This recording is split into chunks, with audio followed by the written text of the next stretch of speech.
It's my great pleasure to be here. Shukran ala kull al-diyafa.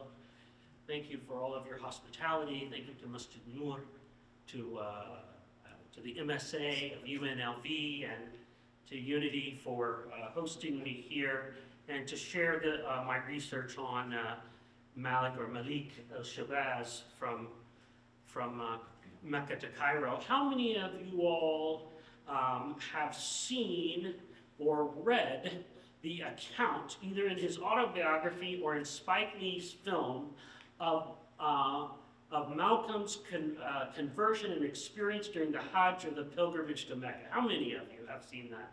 Yes, most of you have, absolutely. And so, as you know, it's in the autobiography, Alex Haley and Spike Lee in his film framed this as the great spiritual turning point in Malcolm X's life.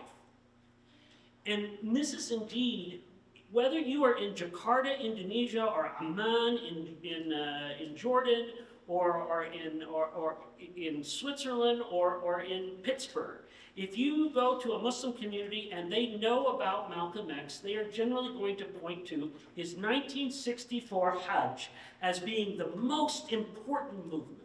It's this moment of universal love and brotherhood. But I want to introduce you this afternoon to another spiritual turning point. More specifically, a place, Egypt.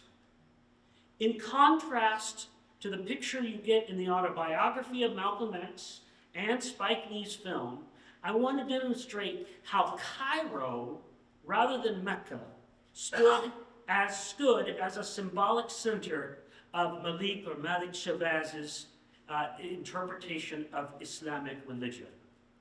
Malcolm X's Islam was far closer to the Islam of Egypt's Supreme Council of Islamic Affairs than the Islam of the Saudi-funded Muslim World League. My talk builds on Manning Marable's suggestive assertion that at the end of Shabazz's life, Islam became, quote, the spiritual platform from which he constructed a politics of third world liberation, or a revolution rather. In Shabazz's thinking, however, and this is important to my point, Islam was more than a spiritual system. Indeed, al-Shabazz spoke and wrote only a little about what we would call the sacred, the soul, or other typically spiritual matters. For Shabazz, the heart of Islam and of religion more generally was ethics, which for him meant the ways in which human beings ought to behave, not only in private and in individual matters, but also in public affairs, that is, in political life. And one ethic above all was important to him: the idea that Muslims were morally obligated to join the physical, economic, and cultural battle for black freedom all over the world. Now, in arguing that liberation ethics were at the heart of Malcolm X's Islamic identity and practice, I'm not breaking completely new ground. Others have gestured toward this view, or have articulated it in some ways. But what I can offer here this afternoon is an explanation of how Malcolm X came to advocate for this view of Islamic religion. And my argument is that the Arab Cold War between Saudi Arabia and Egypt is the key context for understanding Malcolm X's evolving understanding of Islam. Shabazz spent almost half of 1964 abroad, and most of that time was in Egypt and Saudi Arabia. In these two countries, Shabazz received training as a religious leader and a missionary from two competing organizations charged with furthering their nation's respective political ideology. Oh, I have some nice pictures from the autobiography of Malcolm X, and then this is a scene with Denzel Washington playing, in Spike Lee's film, playing Malcolm X, and casting that Hajj story as the turning point. So in Egypt, the Supreme Council of Islamic Affairs, created in 1960, sought to propagate a form of Islamic thought that supported President Gamal Abdel Nasser's vision of Arab socialism, Pan-Africanism, Pan-Islamic unity, and the non-aligned movement of African, Asian, and Latin American countries. In Saudi Arabia, the Muslim World League, Arabita, for those of you who speak Arabic, created in 1962, was designed to counter Nasserism, advocating instead a form of Islamist thought that was friendlier to capitalism and U.S. foreign policy. While residing in Egypt, Shabazz publicly declared his support for Nasser, but always did so in the context of his bid to fuel the global struggle for black liberation. Embracing Nasserism, Shabazz hoped to transform the U.S. civil rights movement into a global campaign for human rights that was supported by Egyptians and Muslims from around the world. But Shabazz did not break off ties with the other side of the conflict in the Arab Cold War. Though he may have preferred Nasser's politics, he continued to cultivate relationships with the Saudi-sponsored Muslim World League and their allies at that time, the Muslim Brotherhood, who were opposed to Nasser. He wanted to secure their financial support and religious endorsement for his efforts to build a viable Sunni Muslim community of African Americans in New York and beyond.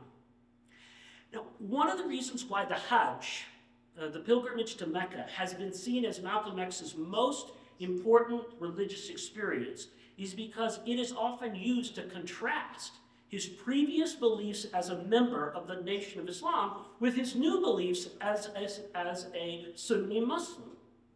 It illustrates in dramatic fashion the conversion to Sunni Islam, and it's seen as a turning point from his, turning away from his religious life in the Nation of Islam.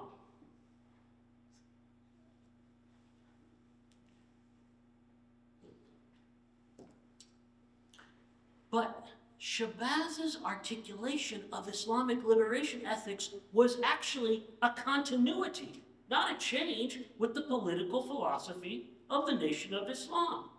There was no major ethical conversion here. The Nation of Islam was no detour on Shabazz's road to Cairo. It was an essential pathway to linking black liberation to Islamic religion. Like many other African-American radicals in the Cold War era, Shabazz reimagined the domestic civil rights movement as an international struggle for human rights and political self-determination. Now, many historians have shown how Shabazz sought alliances and argued for greater cooperation with various government officials, activists, and intellectuals from Africa, the Middle East, and the Muslim world. In the post-war setting, the Nation of Islam provided, as historian Penny von Eschen put it, a space, for the most part unthinkable in the Cold War era, for an anti-American critique of the Cold War. The organization tied the struggle for black dignity, freedom, and self-determination in the United States to the struggles of people of color, the so-called dark world. In its rejection of Christianity, racial integration, and other components of liberalism, the Nation of Islam became a radical symbol of anti-Americanism. For Malik Shabazz, who served as a minister of the Nation of Islam's Temple No. 7 in Harlem in the 1950s, the non-aligned movement of third world countries against both Soviet and U.S. interference in their foreign and domestic policies became a sign of a changing political wind. In New York,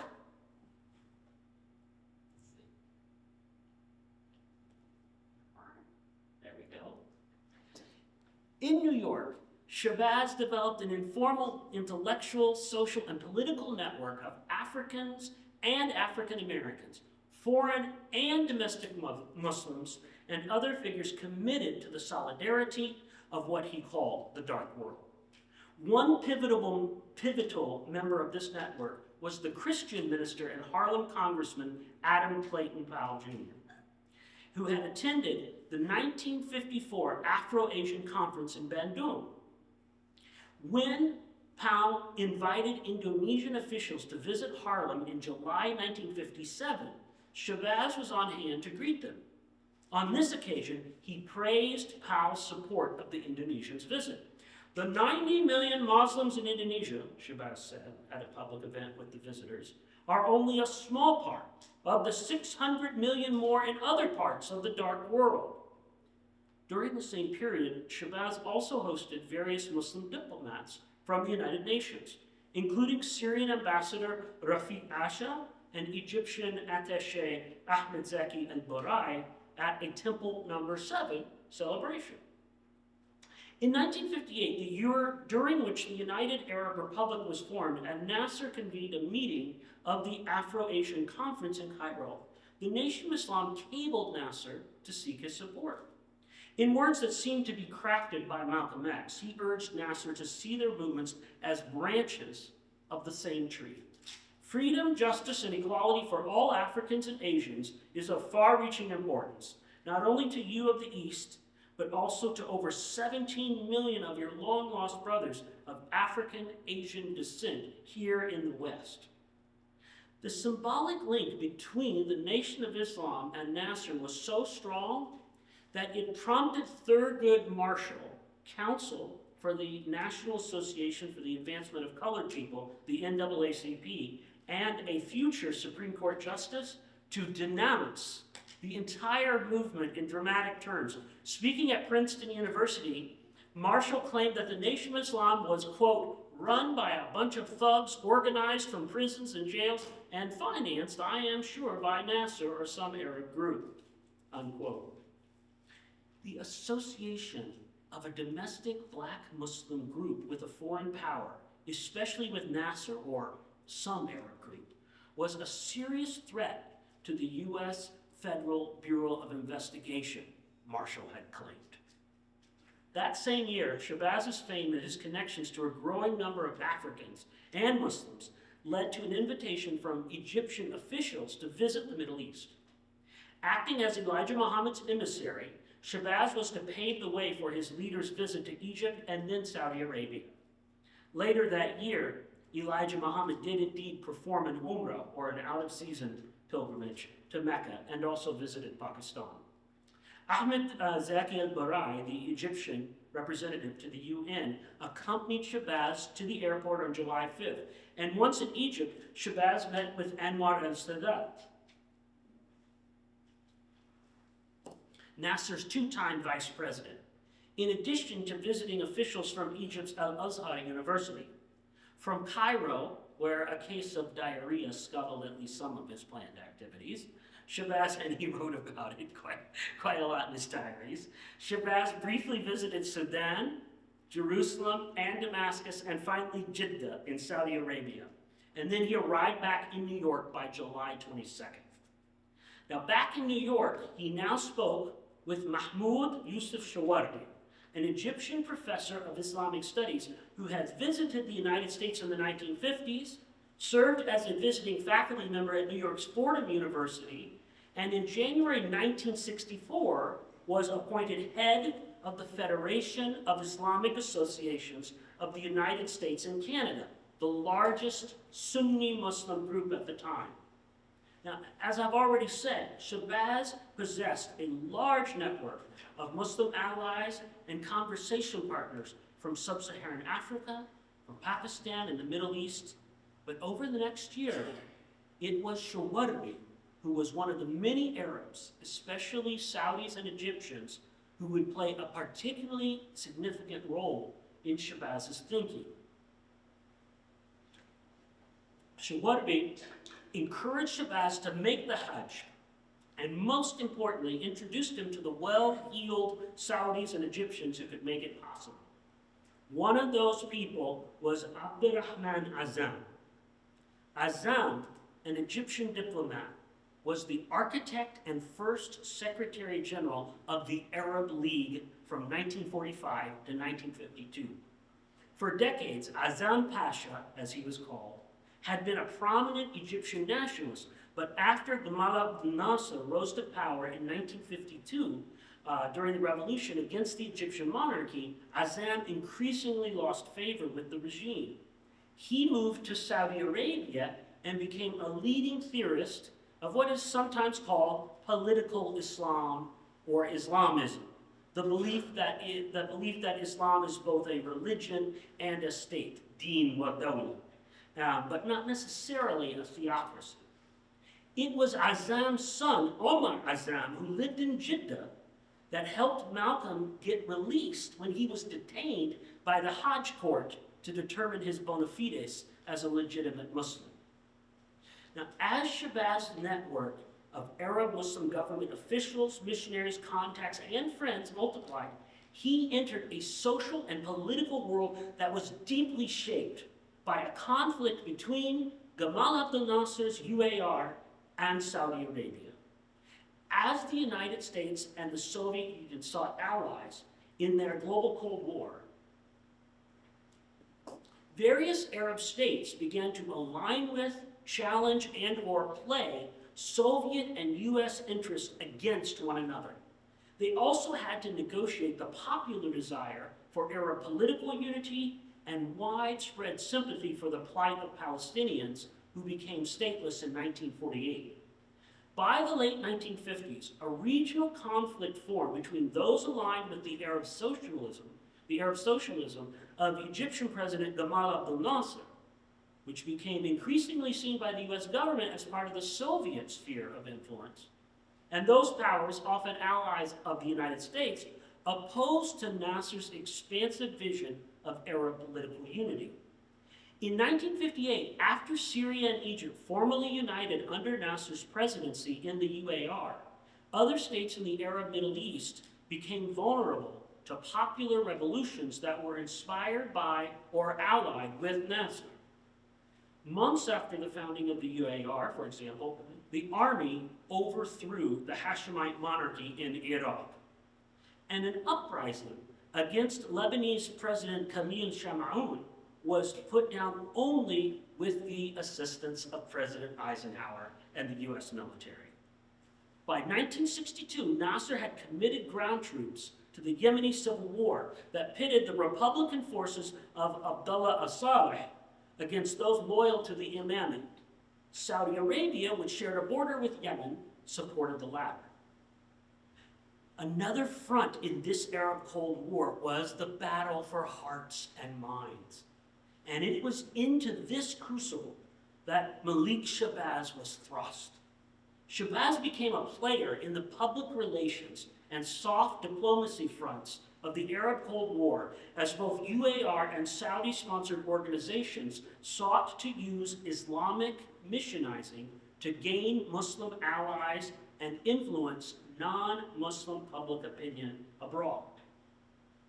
Nasser's nationalization of state institutions in Egypt also attempted to influence and control how Islamic religion was being interpreted, taught, and applied in Egyptian schools, courts, and government agencies.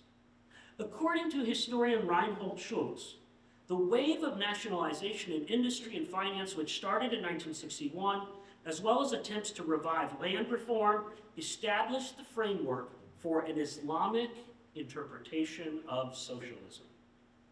Nasser made sure that his political program of Arab nationalism, socialism, Pan-Africanism, and Third World solidarity was legitimated in Islamic terms. So, in 1960, the UAR established the Supreme Council of Islamic Affairs and charged it with promoting what might be called Islamic liberation socialism in the developing world. In 1961, Nasser effectively nationalized Al-Azhar University in Cairo, striking fear in the hearts of some Saudi leaders that the Arab world's most fabled Islamic university would now produce Islamic scholarship supporting Nasserism. The Saudis responded immediately. They expedited a plan for the establishment of their own Islamic university in Medina. Have any of you known people who have gone to the University of Medina? Yes, several. This is why they expedited that plan. From this point forward, the Kingdom of Saudi Arabia would spend significant funds on developing Islamic missionary activity as a form of soft power and cultural diplomacy, tracing their own political legitimacy to the Wahhabi religious reform movement and their status as protectors of the holy places in Mecca and Medina. Saudi Arabia began to offer financial support and build a missionary infrastructure that would bolster its claims to be a leader of Dar al-Islam, Islamdom, or the House of Islam. That's the University of Medina on the right. In 1962, the same year that Nasser committed ground troops to the civil war in Yemen, the Saudi government allied with Islamist activists from Asia and Africa to create the Muslim World League. The timing was not a coincidence. At the MWL, or the Rabita inaugural conference, speakers strongly opposed Nasser and his form of Arabism, offering pan-Islamic unity as a counter to the powerful Arab populist. This was a meeting of a who's who meeting of activists, those committed to a greater or lesser degree to the same ideas that you can find in Azam's eternal message of Muhammad. They included Maududi of Pakistan's Jamiat-e-Islami, Pakistan's most powerful Islamist organization, and Saeed Ramadan, the son-in-law of the founder of the Egyptian Muslim Brothers, which had been forcefully repressed by Nasser. Simply put, Malik Shabazz worked with people allied to both the UAR and the Saudi governments, and in his public pronouncements in the United States, Shabazz did not take sides in the conflict. But, and this I didn't know until after 20 years of researching Malcolm X, in his private correspondence and in speeches made in Egypt, Malcolm X was much more forthcoming. As these documents reveal, he favored Nasser's revolutionary approach to the problems of people of color. Even though Nasser's critics in the Muslim World League accused the Egyptian leader of being un-Islamic, Shabazz did not see it that way. Instead, he saw Nasser as a leader who was willing and able to bring to life an Islamic liberation ethics. Shabazz developed this idea most fully in the speeches that he made during his long stay in Egypt during the second half of 1964. A few months after performing the pilgrimage to Mecca and then touring West Africa and only briefly taking care of business at home in New York, Shabazz returned to Egypt to attend the African Summit Conference of the Organization of African Unity, the OAU, from July 17 through July 21, 1964. Shabazz's goal was to convince African leaders that our problem is your problem. And Shabazz pleaded in an 8-page memo for the OAU to internationalize the U.S. civil rights struggle. After the conference, Shabazz then stayed in Egypt to undergo Islamic studies training from the Supreme Council of Islamic Affairs, which welcomed the chance to host Shabazz and was willing to underwrite his travels. According to Malcolm X's own diaries, Shawarbi continued to act as a main interlocutor with the Egyptian government, and often with Egyptians more generally, although during this time, Shabazz also met and socialized with some Americans in Cairo, including the Egyptian Gazette editor David Du Bois, you all know W.E.B. Du Bois, and Akbar Muhammad, the son of Elijah Muhammad and an Islamic studies student at Al-Azhar University, with whom he had corresponded since 1961. During this period in Egypt, Shabazz studied the foundations of Islamic religious traditions, the Quran, Arkan al-Iman, Arkan al-Islam, the pillars of faith and practice, and so on. He was also exposed to the political interpretation of these traditions that supported the Nasserite revolution on behalf of the oppressed. The fact that Shabazz was both invited and willing to give public speeches about religion and politics in Egypt indicates the extent to which both parties, that is, the Supreme Council of Islamic Affairs and Malcolm X, had found common ground. On July 27, 1964, Shabazz addressed a crowd at the Young Men Muslim Association, the YMMA in Cairo, the Sha'ban al-Muslimin. Founded in September 1927, this Society of Muslim Youth had from its very origins combined Islamic religion with Egyptian nationalism. Reflecting the revolutionary fervor of Nasser's popular revolution in the early 1960s, the organization was an ideal setting for Shabazz to rally popular support for his bid to link the African American struggle to the Third World liberation politics of Egyptian people. It was during this speech that Shabazz offered the fullest expression of his emerging Islamic ethics of liberation, and it is thus essential to examine his words in depth. In the version of the speech that he hand-wrote in cursive in his diary, Shabazz began with a religious testimonial emphasizing gratitude to God. I am proud and thankful to Allah for blessing me to be a Muslim. Ever since I first heard about Islam and accepted it as my religion, Allah has blessed me in many ways, and with friends in all walks of life. His outline of the speech included the note that he was honored to address you on the birthday of our great prophet of Islam, Sayyidina Muhammad, P&B, peace and blessings be upon him. He used the P&B as an abbreviation. Shabazz praised the feeling of brotherhood among all Muslims and said that true brotherhood requires action, not words, not just words. True Islamic brotherhood must be expressed in a form of revolutionary praxis. In my humble opinion, he proclaimed, President Gamal A. Nasser reflects an excellent type of unselfish fighting spirit needed by true Muslims. Shabazz made clear that contrary to some criticisms of Nasser as irreligious or secular, the Egyptian leader was what he considered to be a real Muslim. His concept of Islam doesn't keep him from being a militant leader in the struggle against oppressions, he said, echoing a thought that he would continue to express until his death, namely that religion cannot get in the way of liberation, but instead must fuel it. Shabazz went on to declare that Nasser's concept of Islam forces him to fight for the liberation of all oppressed people, whether they are Muslims or otherwise, because Islam teaches us that all humanity comes from Allah and that all humanity has the same God-given right to freedom, justice, equality, life, liberty, and the pursuit of happiness.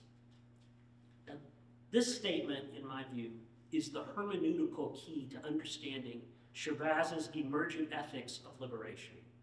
He argued that Islam not only permits political activism, but, quote, forces all those truly concerned about the oppressed, whether Muslim or not, to take action on their behalf. Islam, exemplified by Gamal Abdel Nasser, was not only a form of personal piety, but also an ethical obligation to the rest of humanity. Its radically egalitarian nature required political and, if necessary, military action on behalf of the oppressed.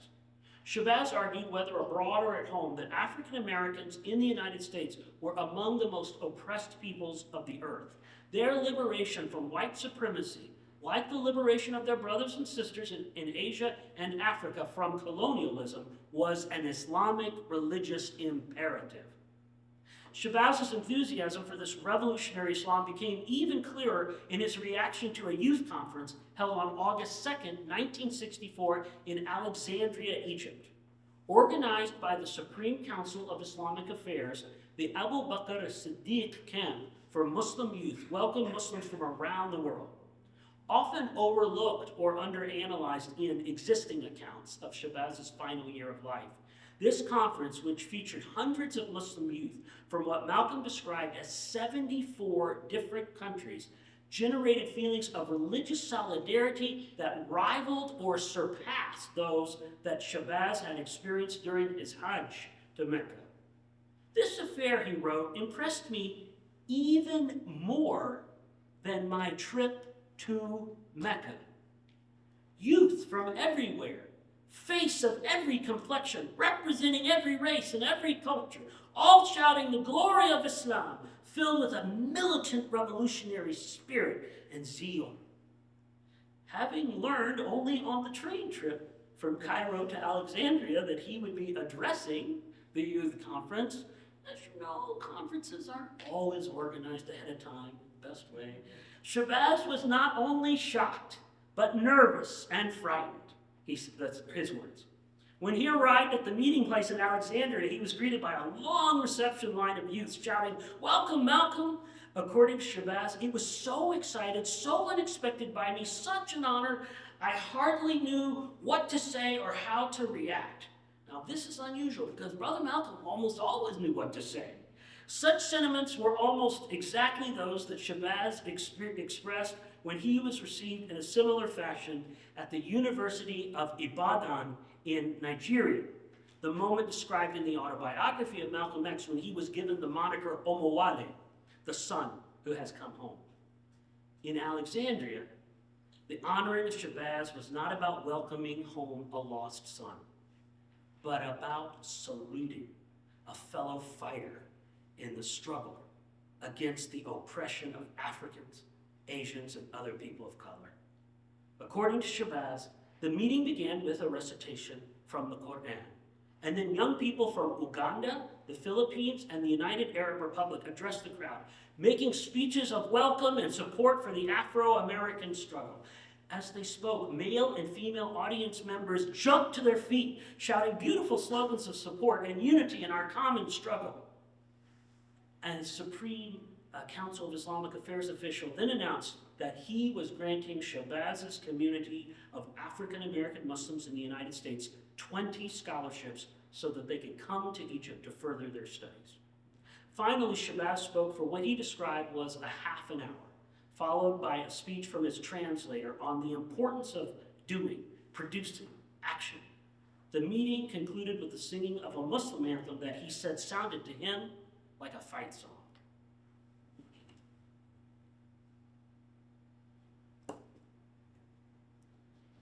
One of his many pictures from Egypt.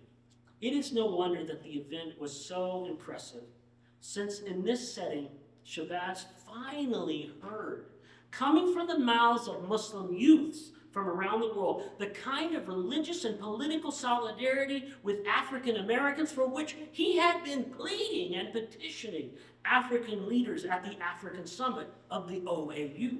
Indeed, Shabazz noted with satisfaction in his diary that the young Muslims expressed their support stripped of the quote-unquote diplomacy I had heard at the summit. Unlike the tepid communique that the African leaders issued in support of African Americans, the expressions of these youths were full-throated and revolutionary. Now, given his strong connections to the state-sponsored Islamic institutions of the UAR and his public endorsement of Nasserism, one might assume that Shabazz had taken sides in the Arab Cold War and landed squarely in Nasser's corner. Yet, Shabazz also made his ties to Muslims who were aligned with Saudi Arabia. In September 1964, after Shabazz collected a credential from Al-Azhar University that certified him as a Muslim missionary, a da'i, he went to obtain similar credentials from the Muslim World League in Saudi Arabia. Once there, he performed an Umrah, a smaller pilgrimage, out-of-season pilgrimage, and more importantly, underwent additional religious training. His training there was overseen by Sheikh Mohammed Sarur As-Saban.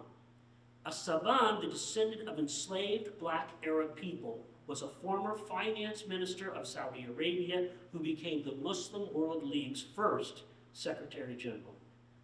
Shabazz also obtained pledges from Saudi officials for financial support of a new mosque and 15 scholarships to the University of Medina for members of his community. Shabazz finally returned home to New York on November 27th, 1964.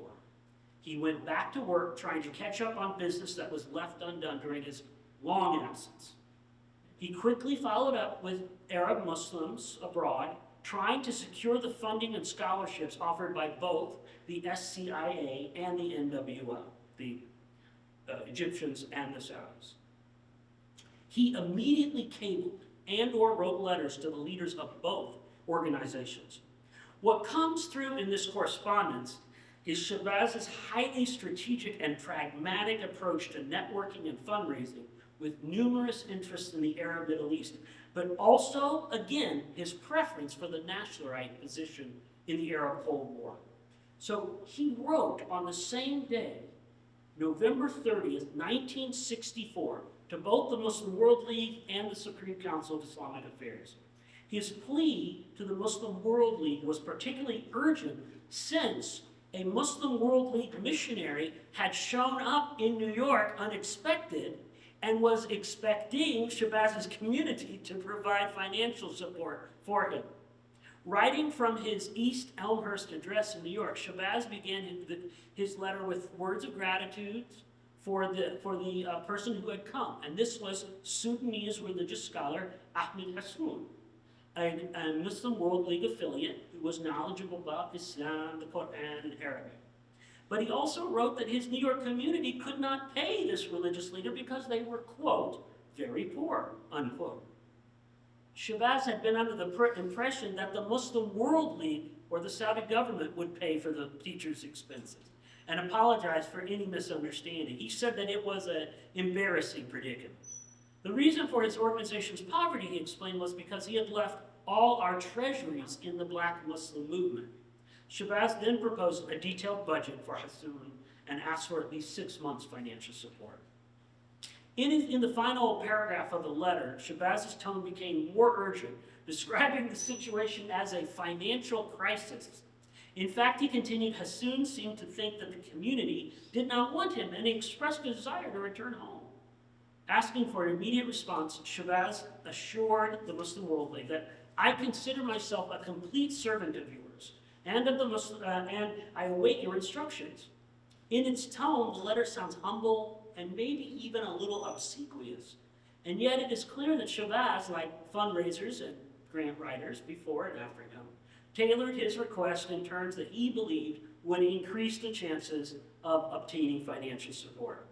Shabazz was adopting this voice of humility, it seems to me, as a strategic choice, as he made clear in other correspondence written the very same day.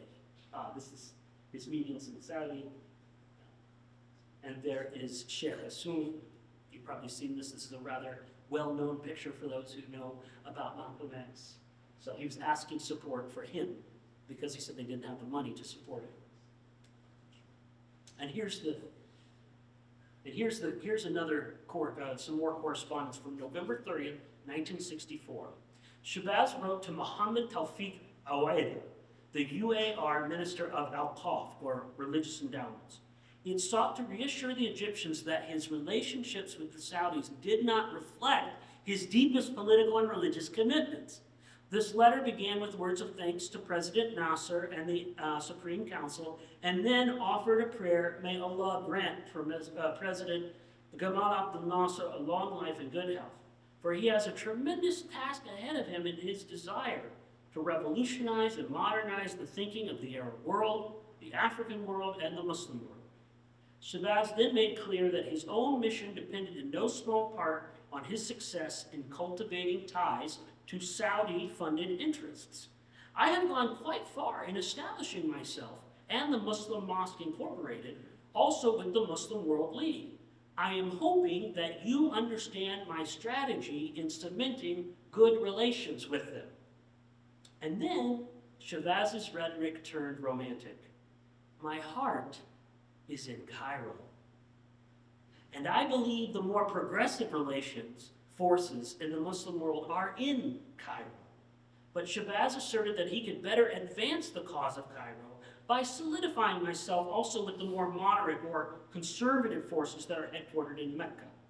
Sounding almost like an intelligence officer, Shabazz added that when he was in Geneva, Switzerland, he even took time to speak with Muslim brother and Islamic Center Director Saeed Ramadan, so that, again, the son-in-law of Hassan al-Banna, the founder of the Muslim Brothers, that I could find out what he was thinking without ever letting him know what I was really thinking.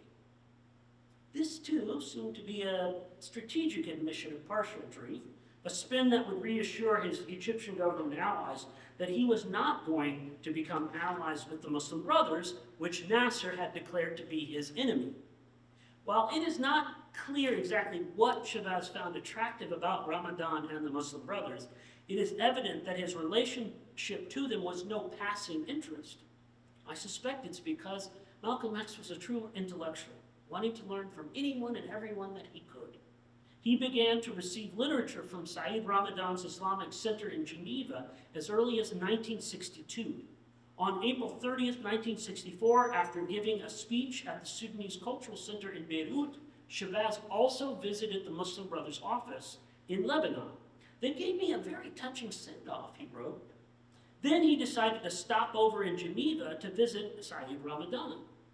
Shabazz likely hoped that they would offer their financial and institutional support to his community in the United States. After all, he knew from Dartmouth student Ahmed Osman and Muslim leader Mahmoud Shawarbi that the group had allies and some members in the United States.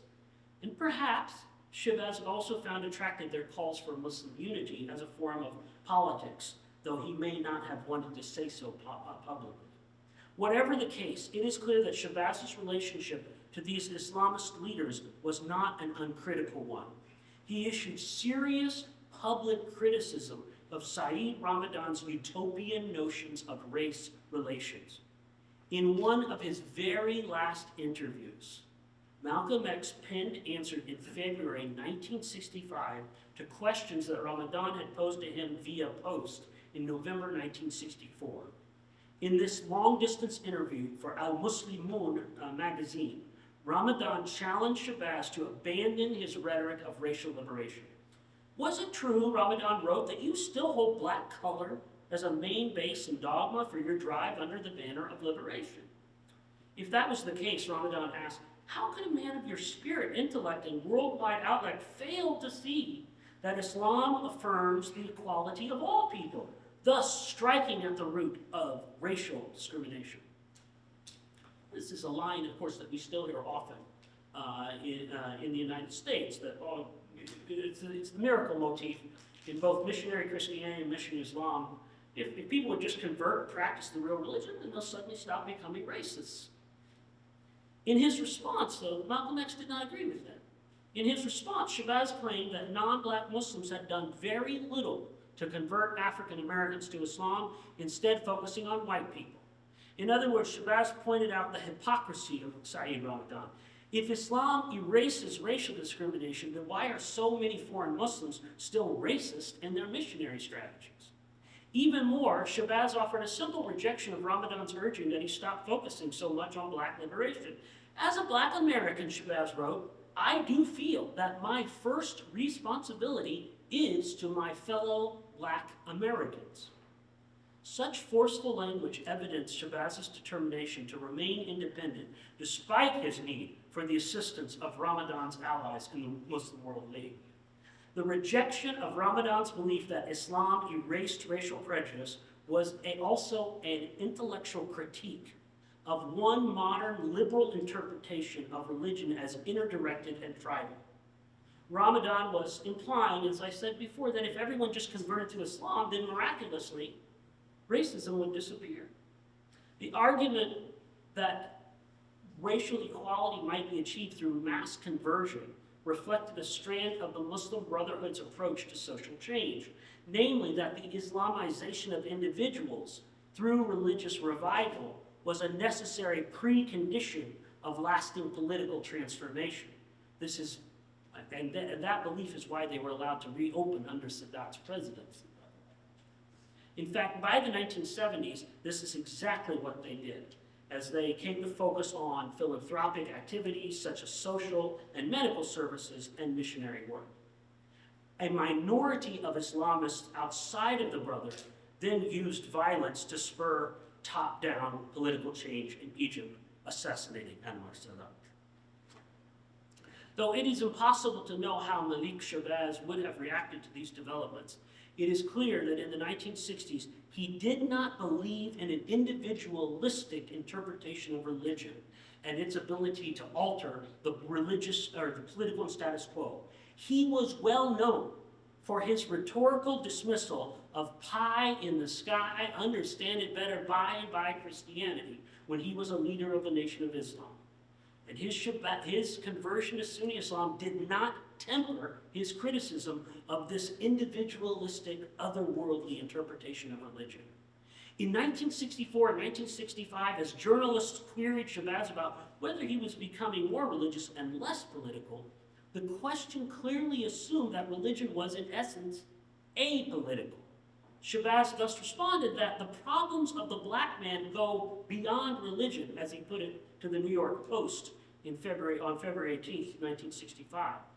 Given his other public comments about the nature of religion, this answer seems to admit that the problems of black people could not be solved by a liberal vision that confined religion to the private sphere. What was required, as he said in many other instances in 1964, was a religion of praxis, the kind of religion that he had described in Cairo and Alexandria. I believe in religion, he said in a February 3rd interview at Tuskegee, or an audience to Tuskegee Institute in Alabama, but a religion that includes political, economic, and social action designed to make a paradise here on earth while we're waiting for the other. By the time he was assassinated on February 21st, 1965, Malcolm X had traveled the world. But with all those travels, he returned home to an idea that he originally developed as leader in the Nation of Islam. At its very core, he believed Islam was a religious and political system of liberation from white oppression. No longer citing the prophetic utterances of Elijah Muhammad as proof of Islam's revolutionary ethics, he appealed to other sources of religious authority, specifically to Sunni Islamic tradition, in arguing that the liberation of socially, economically, and politically disenfranchised Muslim and non-Muslim people, especially people of color in the United States and abroad, was a moral obligation of all practicing Muslims. Shabazz's Islamic ethics of liberation was a vital intervention in the racial politics of the Cold War, looking past the bipolarity of the Soviet versus the US interests, and looking past the politics of African American liberalism. Shabazz identified non-aligned political allies as necessary to the struggle against white supremacy, both at home and abroad. Now, in the past, some admirers and scholars have misread Malcolm X's religion as secondary to his political commitments. Perhaps it was suggested Shabazz was merely using Islamic rhetoric, Muslim solidarity, and the institutional support that Arab Muslims could provide as a means to further the goal of political liberation and his own role in bringing it about. That seems far too cynical, given the way in which this basic ethical philosophy linking religion and politics had been a consistent theme in Malik Shabazz's life since the 1950s. After he broke from Elijah Muhammad, Shabazz had chosen to be a Sunni Muslim political activist when he could have joined any number of movements, including secular ones, focused on political black liberation.